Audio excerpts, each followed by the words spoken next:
Hello guys, good evening. আর প্রায় 3টে বাজে, তখন আমি মটন রান্না করেছিলাম। মটন রান্না করার জন্য যোগাযন্ত্র করেছিলাম। তো মটন আমার 4-5 বার ধোয়ার পর এই যে ঘরের জল দিয়ে আবার ধুচ্ছিলাম। তো ধুয়ে মোটামুটি 4-5 বার ধুয়ে তারপর আবার নুন দিয়ে দিলাম। তারপরে এক এক করে মশলা, হলুদ গুঁড়ো দিয়ে দিলাম পরিমাণ মতন, তারপরে জিরা গুঁড়ো দিলাম, তারপরে 2 চামচের মতন গুঁড়া লঙ্কা দিলাম, মানে গুঁড়ো মরিচ দিলাম।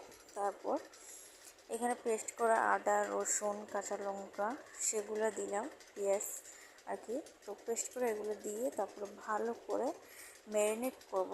তো তার জন্য আর কি ভালো করে হাত দিয়ে মাখাচ্ছি, চটকে চটকে মাখাচ্ছিলাম যাতে এটা ভালো করে।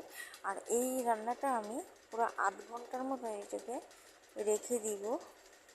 আধা ঘন্টার উপরেও রাখা যায়, তো আমি 8 ঘন্টার মতন রাখবো, কারণ আমার সময় কম। তো তার জন্য আর কি, যেহেতু 3টা বেজে গেছে তো রান্না শেষ করতে লাগবে, তো তার জন্য আর কি 8 ঘন্টার মতন রাখবো। তো এই যে দেখতে পাচ্ছ আমি চটকে চটকে মাখাচ্ছি ভালো করে। তো যাই হোক, এখানে মাখানো প্রায় আমার কমপ্লিট, কারণ খালি যেহেতু চিকেন শুধু, মটন শুধু, তো যাই হোক, তো তার জন্য আর কি। তো বহুদিন পর এরকম রান্না করছি। তো যাই হোক, এরকম রান্না করছিলাম, প্রায় আমার শেষ। তারপরে আমি ঢাকা দিয়ে দিব। এই যে আমি ঢাকা দিয়ে দিলাম 8 ঘন্টার জন্য, পুরো 8 ঘন্টার জন্য। তারপরে 8 ঘন্টা পর ঢাকা তুলে নিলাম আমি। এই যে প্রায় আমার হয়ে গিয়েছে, মানে ইয়েটা ম্যারিনেট করা। তো এখানে দিয়ে দিব পেঁয়াজ কুচি, তারপর দিয়ে দিব এখানে আলু। তো সবগুলো পেঁয়াজ আগে দেওয়ার পর তো এক এক করে আস্তে আস্তে আলু দিচ্ছি আমি, মানে পেঁয়াজের পর আলু দিব। তো আলুগুলো কেটেছি, তারপরে এই যে আলু প্রায় 3টার মতন আলু কেটে তারপরে দিয়ে দিলাম। তারপরে এটার আবার ম্যারিনেট করবো, হাত দিয়ে আর করবো না, যেহেতু চামচ দিয়ে করবো, তো তার জন্য আর কি।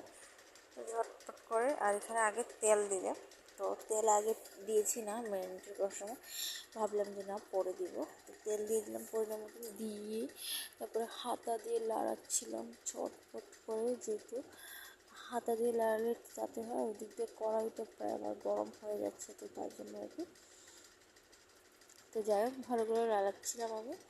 এদিকে মোটামুটি লাড়ানো আমার কমপ্লিট, কাছাকাছি।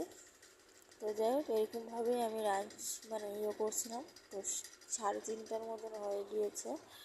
তো রান্না আমি তখনও আর কি বসাচ্ছিলাম না, তো ভাবলাম